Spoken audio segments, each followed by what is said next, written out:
J'ai retrouvé mon indépendance. C'est-à-dire que je me sens beaucoup plus indépendant, point de vue expression, point de vue liberté, point de vue même pour regarder une personne. Par exemple, avant la personne d'avant que j'étais, je regardais toujours la tête en bas. Et je ne regardais jamais une personne en face. Aujourd'hui, j'ose regarder les gens en face. On est reconnu. Et ça, c'est ce qu'il y a de plus important.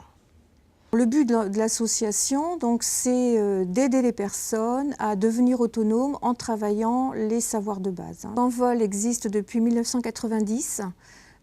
Cette association a été créée à la suite d'un travail d'assistante sociale qui avait rencontré des personnes qui avaient fait cette demande d'apprendre à lire et à écrire. Et les assistantes sociales ont donc assuré cette coordination pendant 5-6 ans. Et en 90, elles n'ont pas pu assurer le suivi, donc il y a eu une décision à prendre, soit de laisser tomber cette action lire, écrire, compter, soit de mettre en place, de créer l'association. Et donc c'est la deuxième solution qui a été prise avec l'aide du comité d'expansion. Nous sommes en milieu rural. Notre territoire d'intervention réunit 65 000 habitants. Pour moi, c'est important de nous rapprocher des gens. Ce n'est pas aux personnes de se déplacer, parce qu'on l'a vu, il y a le problème de la mobilité. Donc ce n'est pas aux personnes de venir sur un lieu dont elles ignorent tout. C'est à nous de réduire l'inconnu et donc c'est à nous de nous approcher du domicile des personnes. Donc c'est pour ça que nous avons 8 sites d'ateliers de formation de base. Donc l'approche territoriale, elle est multiple. Elle peut être tout à fait très localisée dans un quartier, dans une ZEP, comme on dit, dans un quartier parfois difficile, comme elle peut être très large, très étendue, je pense notamment au milieu rural, où il faut pouvoir identifier, regrouper des gens, regrouper des forces vives pour travailler avec ces personnes, ou les faire venir aussi dans des lieux différents, comme les bibliothèques, quelle que soit la connotation parfois symbolique, culturelle forte de ces lieux. Quand on a créé l'association, donc en 90, nous avions très peu de moyens, pas de salle attitrée, donc pas de fonds documentaires. Par contre, notre force, alors on s'est rendu compte ensuite que c'était une force, mais notre salle était au-dessus de la salle de la bibliothèque de Segré. Donc, n'ayant pas de moyens pour mettre en place un fonds documentaire, nous avons travaillé avec le fonds documentaire de la bibliothèque. Et donc, comme c'était juste l'escalier à descendre, nous faisions des allers-retours entre notre espace de formation et la bibliothèque. Donc ça a été une richesse de découvrir qu'il ne fallait pas avoir de fonds documentaires propres dans nos structures, en tout cas parce qu'ils pouvaient aider à ouvrir ce champ à la lecture, parce que c'était déjà d'utiliser le lieu bibliothèque comme un lieu ressource presque naturel.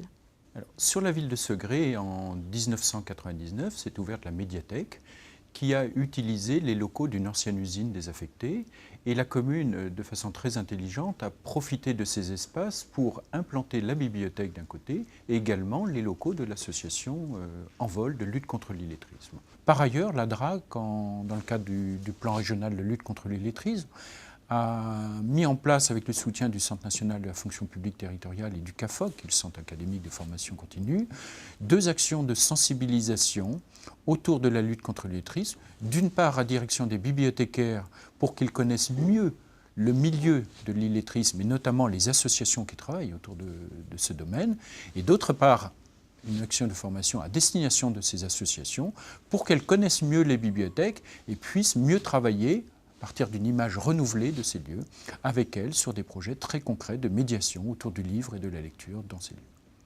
La bibliothèque, ça doit être aussi un lieu où on doit essayer de faire venir ce qu'on appelle dans le jargon du non-métier, les non-lecteurs, en fait, des personnes qui sont exclues de la bibliothèque d'une façon ou d'une autre, soit parce qu'ils ne connaissent pas les lieux, soit parce qu'ils ont d'autres soucis, ou soit parce qu'ils n'ont jamais eu affaire à une bibliothèque, en fait. Et donc là, c'est intéressant pour nous, avec des associations comme Envol, de leur faire découvrir la bibliothèque. Pour lutter contre l'exclusion, il peut y avoir des actions individuelles, comme nous on peut faire ici, mais il est important aussi que les élus, que la population soient consciente de ces problèmes. Pour un élu également, c'est un peu dévalorisant, c'est-à-dire de dire si je lutte contre l'illettrisme dans mon territoire, j'admets de fait qu'il y a des illettrés sur mon territoire, donc c'est une image négative. Nous avons un énorme travail de pédagogie à faire dans ce domaine-là, dans le monde des chefs d'entreprise, dans le monde enseignant, auprès du monde politique. J'ai participé à la création d'Envol en 90. Quand j'ai présenté le projet aux élus, le projet était de créer un demi-poste salarié et on m'a ri au nez en disant « vous rêvez ». Donc aujourd'hui, il y a 8 salariés, 7 équivalents temps plein. Si on en est arrivé là en 16 ans d'existence, c'est que quelque part, on a réussi.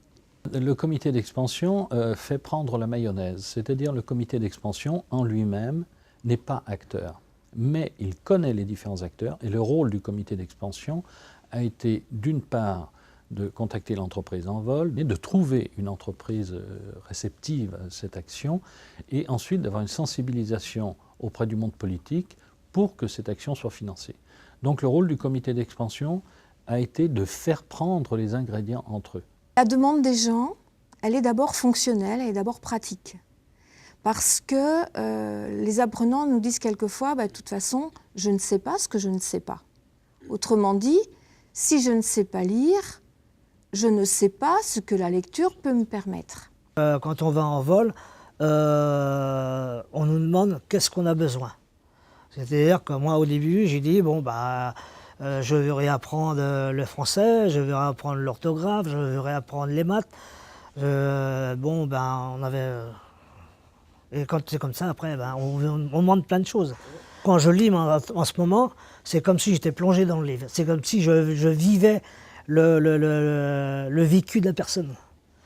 Quelquefois, dans certains livres, on se retrouve. On se retrouve nous. Et ça, c'est formidable. Il y a des personnes qui venaient, qui étaient en formation avec Envol, qui après ont terminé leur formation à Envol et qui se sont inscrites de manière autonome à la médiathèque. Il y a une personne qui vient régulièrement. Et là, c'est vrai que c'est satisfaisant pour nous. La motivation part du quotidien. Donc la personne vient parce qu'on la rejoint dans son quotidien. Par contre, une fois qu'elle est rassurée sur ce quotidien et quand elle s'ouvre à la lecture, à une autre lecture, donc ça veut dire qu'on va varier les types d'écrits. On va être sur des écrits beaucoup plus complexes, sur une organisation de l'écrit beaucoup plus sophistiquée, beaucoup plus structurée. Donc ce n'est pas du tout les mêmes compétences qu'on va développer.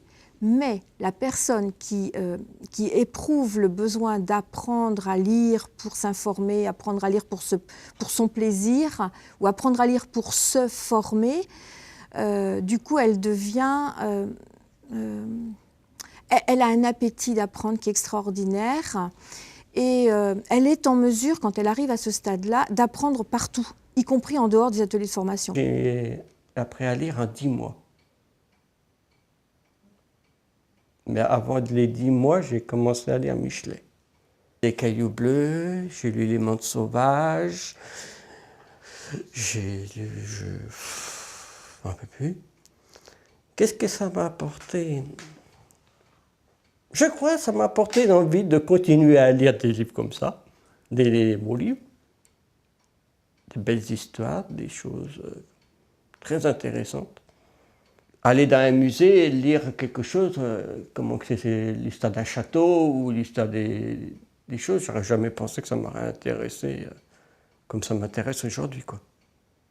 La chance, le bonheur, il est pour tout le monde, dans les livres. Dans les livres que j'ai lus, certaines histoires, certaines circonstances de la vie ont fait que le bonheur, il est pour tout le monde, même dans les livres. Ma maman, surtout, elle me lisait les journaux. Surtout qui concernait les environs, les communes d'à côté, et qu'est-ce qui concernait un petit peu le monde agricole. Pour un petit peu m'informer, que je sache des choses. Et puis mes parents ils sont devenus très âgés et ils ne pouvaient plus lire. Et après, c'est moi qui leur lisais le journal.